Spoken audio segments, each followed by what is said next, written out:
Ja hrám na huslia a od 5 rokov som dostal husle prvýkrát. Odtedy hrám na husle. Nikdy som nechcel na inom nástrojom hrať, len na husle.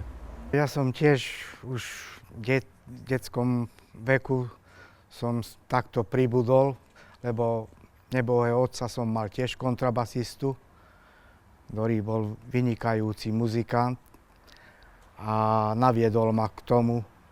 Ale to aj prišlo už s tým, lebo stále sme len v hudbe boli. Ako doma, ako aj vo škole, keď som chodil, oni v robote tiež len o hudbe vyprávali. Stále iba hudba išlo okolo nás. Môj otec nebol hudobník, ale strýko mi bol huslista, veľmi dobrý huslista bol.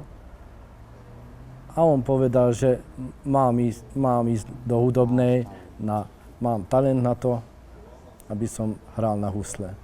Chodil som do školy a tam videli, že mám na to, aby som hral. Ďalej mám základnú umeleckú školu a strednú.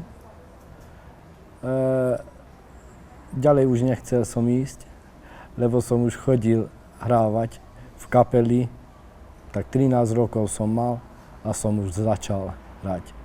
Do Filakova som chodil do školy, aj do hudobnej. Do Filakova som chodil. Ku mňa to bolo tak, že čo som bol 6-ročný chlapec, sme sa dostali do Stráského bývať, to pred Humenom a Michalovcami. Tam mi otec hrával v súbore. Tam bola akože hudobná škola, chcel ma tam dať, išiel som tam a tam mi povedal pán učiteľ, že nemám akože hudobný sluch. Sadol som ku klavíru a nevedel som s ním spievať. Ale pritom som už na kontrabase som už si zastal na stolík, taký menší stolík bol doma, na to som sa postavil a už som s tým začal akože učiť.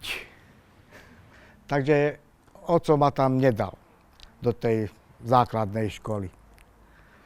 Po rokoch sme sa zastretli s tým pánom učiteľom a čudoval sa, ako je to možné, že už som bol taký 7, 8, 9 ročný, som už pekne začal hrávať na kontrabase.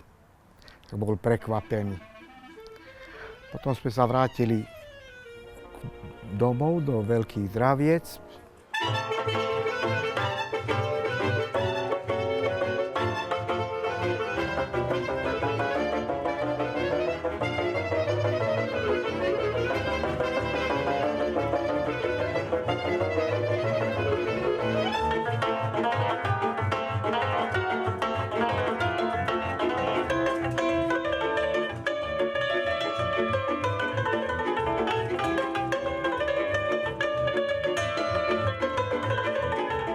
Človek musí mať veľmi dobrý sluch, aby vedel učiť.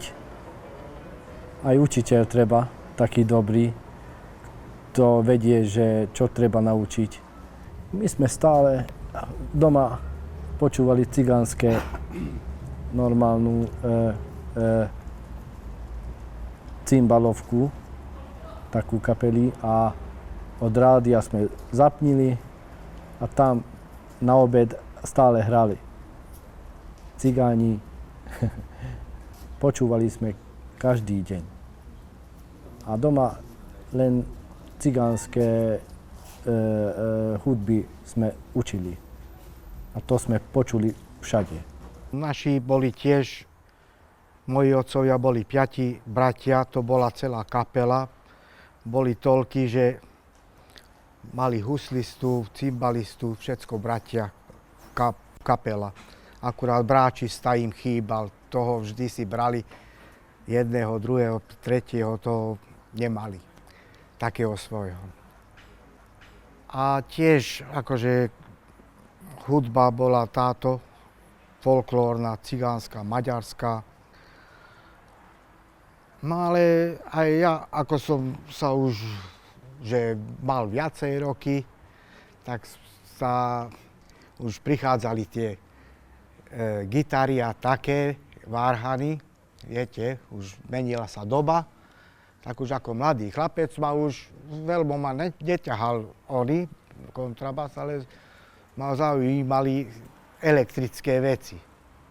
Takže s tým som sa zaoberal také 4-5 roky, ale potom chudák otco mi umrel a do tej kapely, kde som hral aj gitaru, tak zase som išiel kontrabas hrať a bas gitaru.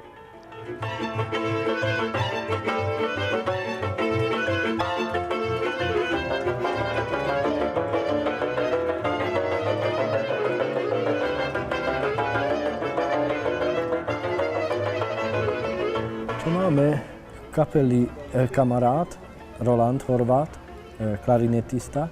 On je môj dobrý kamarát a on už poznal tie chlapci, cymbalistu aj bráčistu a povedal, že ideme hrať spolu dakedy nejakú svadbu a od tejto čase už chodíme spolu.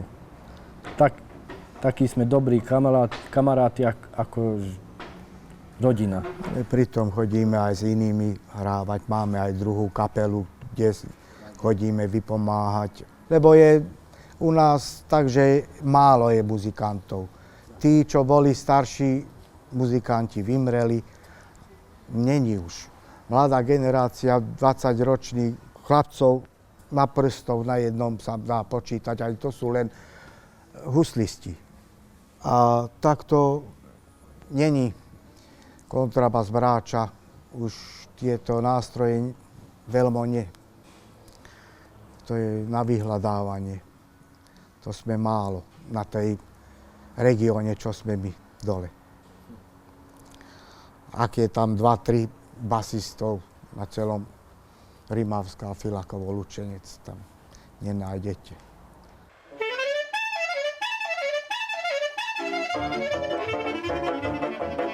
Bolí srdce, aj hlava bolí, na čo pôjde, na čo prekárovi. Správny liek len milý je mi bolí srdce, tak veľmi ma bolí, trpím ako ranený vták v poli, ale musím vydržať.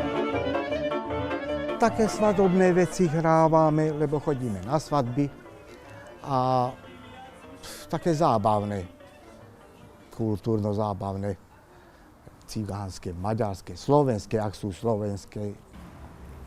Všelijaké musíme naučiť, lebo ľudia pýtajú od nás všetko, čo môžu.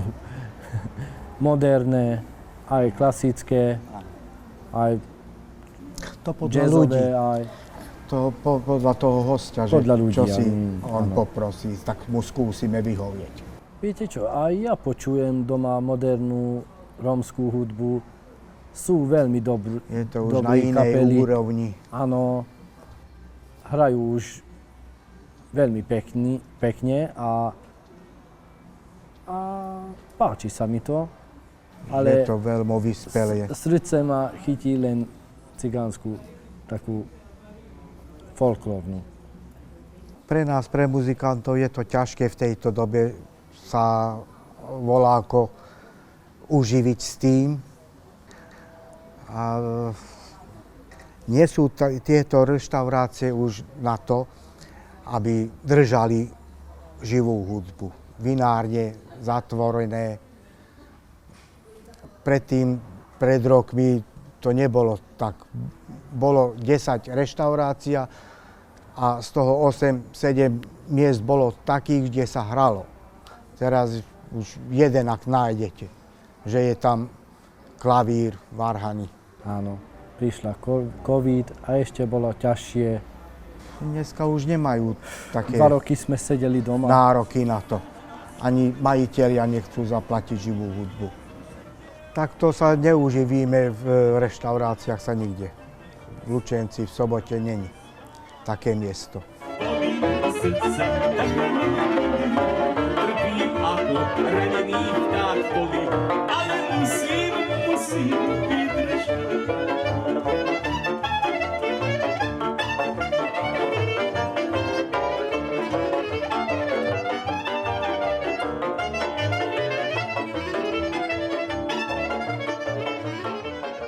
Hudobník som. Hrávam každý týždeň, aj doma, aj všade.